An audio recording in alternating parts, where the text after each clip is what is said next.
Hello, my name is AJ Goldsby. I'm a life master from Pensacola, Florida, and I wanted to bring you a game today very briefly. This is for my chess class, my Tuesday chess class. And also I thought this might be interested to all players, say, definitely under the 1600 level, but certainly, intermediate players, but also any player under the 2000 level. And there's an idea here that's going to be covered in this game, and I'll cover that when I get to it. But anyway, this is one of my games from the state championship, and I'm not going to spend a lot of time analyzing the game in depth. I just basically want to get to the critical position and then talk about that. I was black, and my opponent was Leila and Diakwa. She was white. This was round 2 from the Louisiana State Championship. E4, C5, bishop C4, E6, knight C3, A6, D4, B5, bishop E2, C takes D4, queen takes D4, knight C6, queen D1. That was the first really inaccurate move. According to the computer, white should have played queen D3 here. The queen would have been better off on D3. But white went queen D1. I go knight F6, bishop G5, H6, bishop takes, queen takes, knight F3, bishop B4. I was certain she was going to play queen D2 here. However, she decides to let me just have the pawn, possibly turning it into a gambit. She just castles. So bishop takes C3, B takes C3, queen takes C3. This is a little bit dangerous. White has just about completed her development, whereas black lags way behind. However, I think the nature of the position is such that basically I think black's probably doing okay here. He's probably not doing too badly. And Deep Fritz 14, I'm running Deep Fritz in the background, and it basically considers black to be 66 of a hundredths ahead. And it says that white here should play queen to D6, and that was the move I was worried about. But anyway, because it prevents white playing queen to the D6 square right there, because that prevents black from castling. She played instead. She played rook B1, and I castled. Rook B3, queen C5, H3, rook D8, knight H2, bishop B7, rook G3, RAC8. And now here, actually now white's done all right. White's got a nice attack. Fritz might show this as a flat-out win for black, and maybe the pawn sacrifice was unsound. But I think, in my opinion, white, especially if she wasn't playing a master. If she'd been playing anybody else, white would probably have very good chances here, because it's very hard to coordinate black, especially for his pieces, to get back to the king side to defend. Here I was really worried about knight G4. That's the move that I was worried about, and it's the one that Deep Fritz shows as best. Knight G4 here was very strong. That's just an idea there. Obviously, the idea is knight takes F6, and maybe even follow that up with queen D2. But anyway, she played queen A1 instead. That was what was actually played there. Now, according to Deep Fritz, knight D4 is the best move. I played E5 just because I wanted to block the center. And now I'm looking at sticking my knight in the outpost of D4, so she must have seen that. So she prevents my knight from coming, so C3, D6. Now she plays knight G4, and I go king F8. I thought briefly there about putting my king in the corner, but decided it's a little too dangerous. I think the king there, because if king in the corner, if the king goes here, then maybe white plays something like queen C1 and tries to sack over here. If black is careless, white sacks and plays queen takes, knight takes pawn, pawn takes, queen takes pawn mate. So that would have been a possibility there. Deep Fritz is showing after knight D4 that after queen C1 that black could play knight D4 here, which is a very tricky move, and then king H7. So apparently I wasn't as dangerous as I thought it was due to the tactics, but I was a little bit worried about that. But anyway, after white played 20 knight G4, I just went king F8, knight E3. Knight E7, obviously, my knight shadows her knight. She wants to invade on F5 and D5, and I don't want to allow that. Bishop to G4. Now, here's the critical position. This is the critical position, and I kind of jumped the gun because I've already played the move, and you've seen the move here. But there's a little axiom in chess, and generally masters know this real well.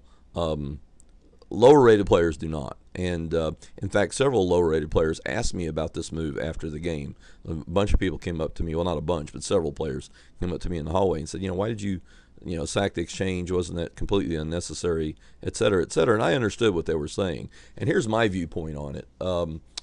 First of all, Deep Fritz says it's the best move. Bishop takes e4. So I was really pleased to see that, and I thought at least 20 or 30 minutes about this move.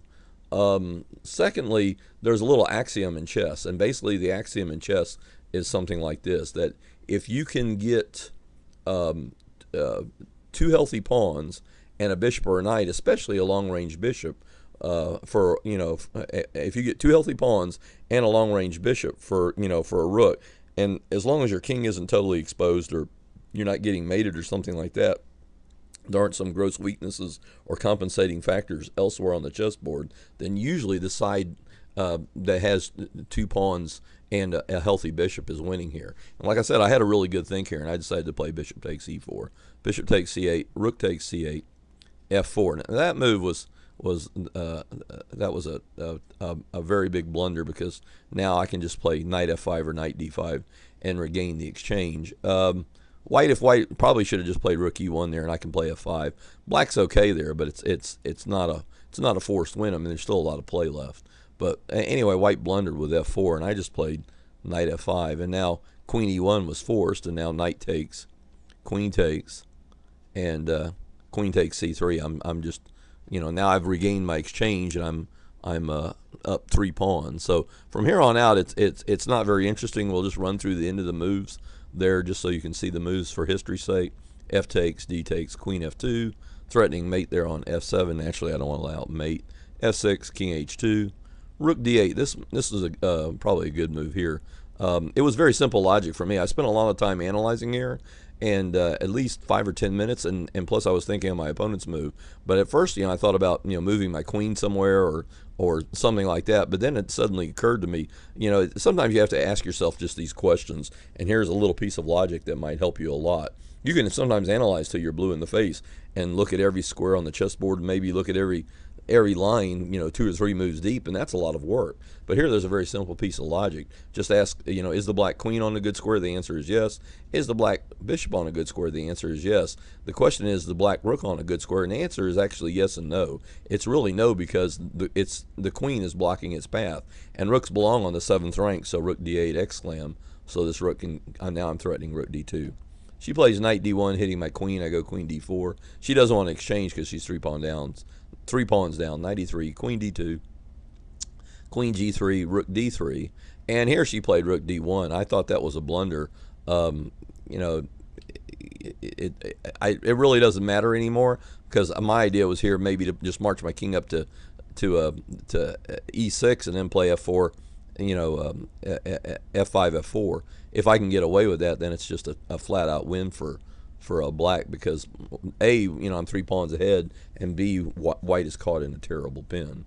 But anyway, white played rook d1 here, so I played queen takes, rook takes d3, just queen takes d3, and now now white's just a piece down. Queen e1, queen c2, queen b4, king e8. That's a good move there. Queen b4 check, king e8. That's an exclam. The idea is that now the white queen can't get back to cover g2. King g3, queen takes g2 check, 38, king h4, queen g5 mate. But again, going back to this critical position here, and this is what I'm very pleased with. And again, it's something. In fact, one of the kids there at the tournament, I'm sorry, I shouldn't use the word kid. That's kind of derogatory. One of the younger people there at the tournament even mentioned that I should, maybe make a web page or make a YouTube video or something along those lines about that, because he's a 16 or 1700, and he said he's been playing chess a lot of years and he never heard that axiom. And again, the axiom is that if you can get 1 pawn up, the way I view it, 1 pawn up is not that big a deal for black. I mean, 1 pawn is just 1 pawn, and sometimes in real tactical complex positions, 1 pawns can be absolutely meaningless.